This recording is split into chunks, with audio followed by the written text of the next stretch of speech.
मजाक में जो है महाभारत हो गया। अब तो रफन दिखता है। मजाक में ना महाभारत हुआ था जे का बोली थी वो द्रौपदी, हाँ नतीजा पता है ना सामने में। अगर फन दिखता अब बाबू वो फन कहीं फन हो गया तो दफन हो जाएगा, कफन भी ना मिलेगा। समझ गया ना, हर जगह फन उन नहीं चलाना चाहिए, समझ गया। तोरे ऐसा बच्चा मारल जाता। चलिए लिखिए advantages of artificial vegetative propagation. Advantages of artificial vegetative propagation. लिखे advantages of artificial vegetative propagation. लिख लिए। देखो सिंपल सी बात है, लास्ट क्लास में हम लोग पढ़े वहाँ पे किस चीज़ को लेकर के, ग्राफ्टिंग नहीं रे घोंच मेथड्स पढ़े हम लोग, जिसमें 4 टॉपिक की बात किए थे और बताए थे कि जिसमें 3 मेन है। वो क्या था? कटिंग, लेयरिंग और ग्राफ्टिंग। और मैंने कहा कि किसी किसी बुक में एक वो लाइन और भी जोड़ देता है, वो होता है बडिंग। लेकिन मैंने उसमें ये भी कहा था कि बडिंग जो है वो पूरी तरीके से कजन ब्रदर एंड सिस्टर है किसका? कटिंग का। यानी बिना बडिंग का कटिंग किसी काम का नहीं। क्लियर है? बिना बडिंग का कटिंग किसी काम का नहीं है। यानी हर हाल में कह सकते हैं कि कटिंग और बडिंग दोनों एक ही चीज। बड रहेगा तभी हम कट कर सकते हैं, वरना उस कटिंग का कोई भी वैल्यू नहीं। क्लियर है? अगला जो है एडवांटेजेस। और आपको पता है कि ये आर्टिफिशियल वेजिटेटिव प्रोपगेशन है, तो आप एक थॉट ये याद रखो कि आर्टिफिशियल वेजिटेटिव प्रोपगेशन जो है वो मैन मेड होता है। और मैन मेड जो भी एक्टिविटी है, आदमी के द्वारा जो भी काम किया गया है, बिना प्रॉफिट का किया ही नहीं गया। हम लोग तो इतने आलसी हैं कि फायदा ना हो तो खाएं भी ठीक से नहीं, क्योंकि भूख बहुत तेज लग जाती है और खाना बहुत जरूरी की चीज है, वो फायदेमंद लगता है इसीलिए खा लेते। नहीं तो आलसपन की सीमा पार कर सकता है, इसमें तो कहीं दो राय नहीं। यानी कि हम बिना प्रॉफिट का कोई काम नहीं करते। तो सिंपल सी बात आती है कि आर्टिफिशियल वेजिटेटिव प्रोपगेशन है, यानी हमको इसका प्रॉफिट चाहिए, इसका एडवांटेज चाहिए। जब तक एडवांटेज नहीं मिलेगा भाई हम काम क्यों करेंगे? हम काम नहीं करेंगे। तो इसमें पहला प्रॉफिट क्या? लिखिए इसका कीवर्ड्स जो है, the new plants produced by artificial vegetative propagation. The new plants produced by artificial vegetative propagation will be exactly like the parent plants. पहला कीवर्ड्स क्या आ गया? Exactly like the parent plant. पहला यहां पे कीवर्ड्स ध्यान दीजिए, बोर्ड पे हम कीवर्ड्स लिख रहे हैं। पहला आपका यहां पे टॉपिक जो कह रहा है उसमें ये कह रहा है कि वेजिटेटिव प्रोपगेशन यानी आर्टिफिशियली करने का पहला बेनिफिट है कि हम जो है क्या कर पाते हैं? एग्जैक्टली बना पाते हैं किसकी तरह? पेरेंट्स प्लांट्स की तरह। यानी पेरेंट्स प्लांट जैसा होता है बिल्कुल एग्जैक्टली वैसा ही बनता।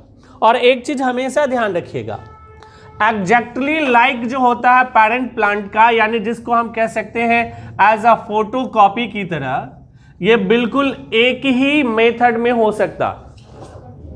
यानी वो है असेक्सुअल मेथड में, असेक्सुअल मेथड्स में हो सकता है। आपको पता है कि ये जो वेजिटेटिव प्रोपगेशन है असेक्सुअल मेथड का मोड है। यानी कभी भी सेक्सुअल मेथड में हम एग्जैक्टली पेरेंट की तरह नहीं हो सकता, हम वैरी कर जाएंगे, निश्चित रूप से वैरी कर जाएंगे। तो यहां पे क्लियर है, आप पहला पॉइंट लिख लिए। दूसरा पॉइंट लिखिए, plants grown by vegetative propagation usually need less attention,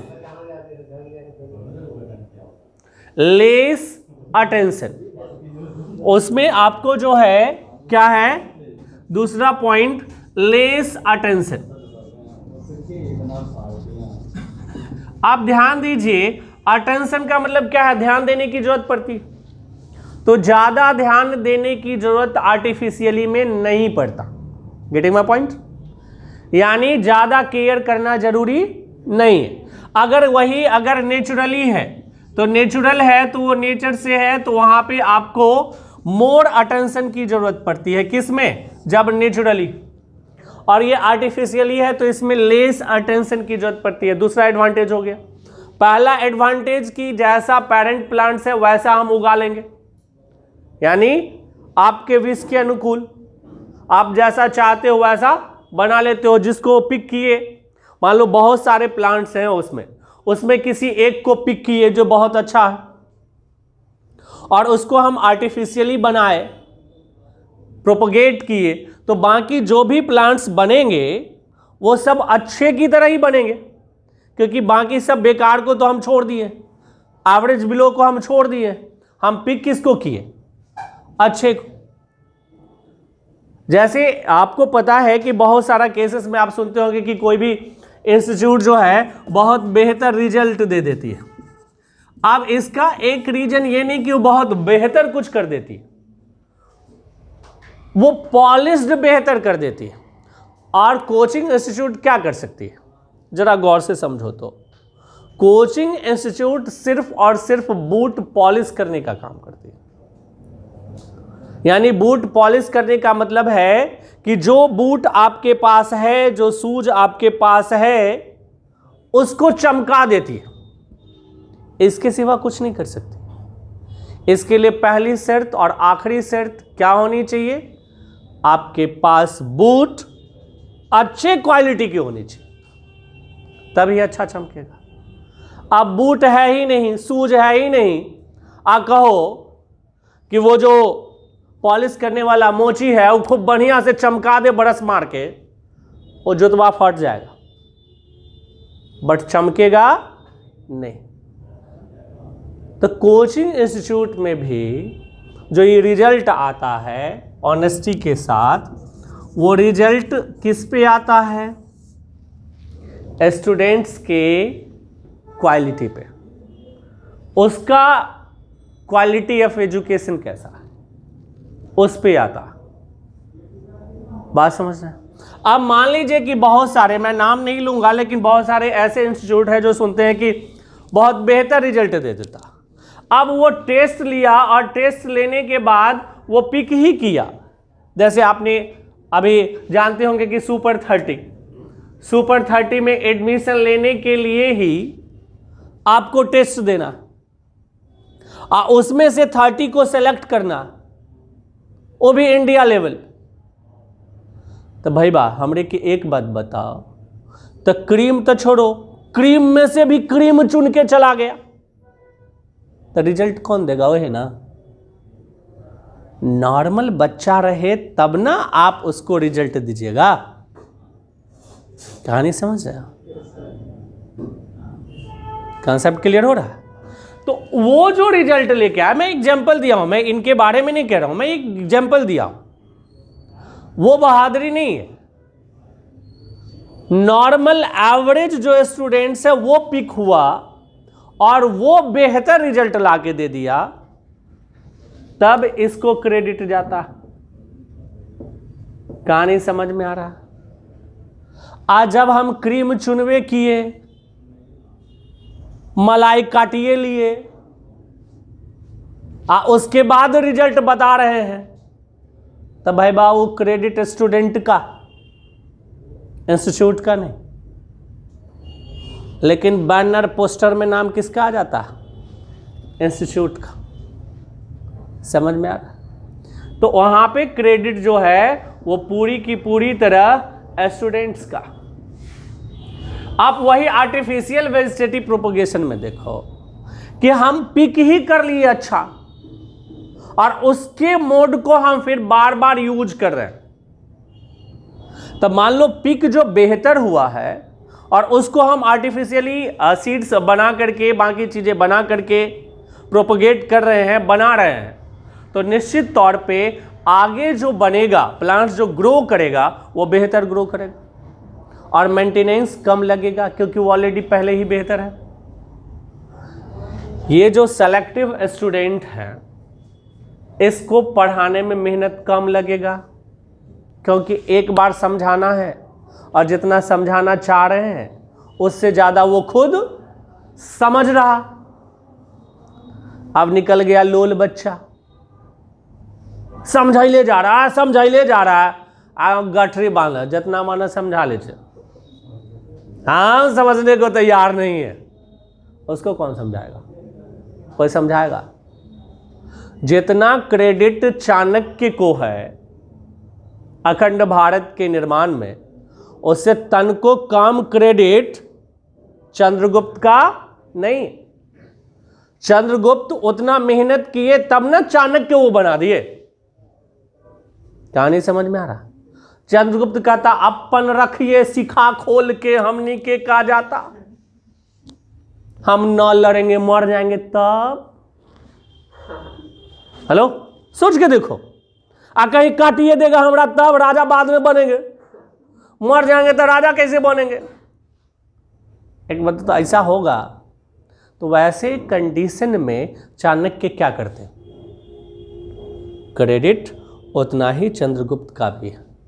तो कोई भी एजुकेशन में स्टूडेंट्स का भी उतना ही है जितना इंस्टीट्यूट और टीचर का। तो आप पिक क्या करते हो इस पे डिपेंड करता। नेक्स्ट क्वालिटी है, नेक्स्ट पॉइंट लिखे उसमें, many plants can be grown from just one parent plant by artificial propagation. लिखे, many plants can be grown from just one parent. Just, तीसरा पॉइंट कीवर्ड क्या आ गया? जस्ट वन पेरेंट, यानी एक सिंगल पेरेंट से भी ग्रो किया जा सकता है। किसको? प्लांट्स को। ये आर्टिफिशियल प्रोपेगेशन का एडवांटेज।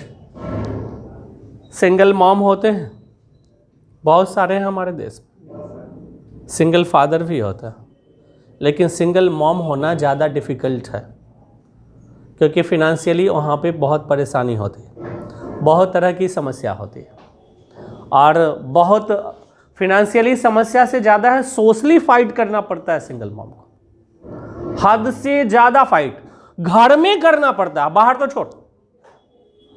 यानी किसी भी सिंगल मॉम को अगर आप लोग जानते होंगे तो सबसे ज़्यादा जद्दोजहद खुद के साथ तो करना ही है, अपनी फैमिली के साथ करनी है, अपने सोसाइटी के साथ करनी है, बहुत तरह का चीज़ जो है यहाँ पे लेके चलना है, तब जाके वो सरवाइव करते हैं। इसलिए सिंगल मॉम होना ज़्यादा डिफिकल्ट है। तो ये आप देखते हैं वन पेरेंट से भी प्लांट ग्रो किया जा सकता है, ये एडवांटेज है। नेक्स्ट लिख लीजिए, सीडलेस प्लांट भी बनाया जा सकता है। क्या बनाया जाता है? We can also get seedless plants by artificial propagation.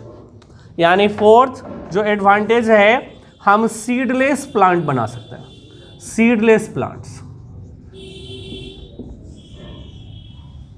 Clear है? सीडलेस प्लांट्स हम बना सकते हैं।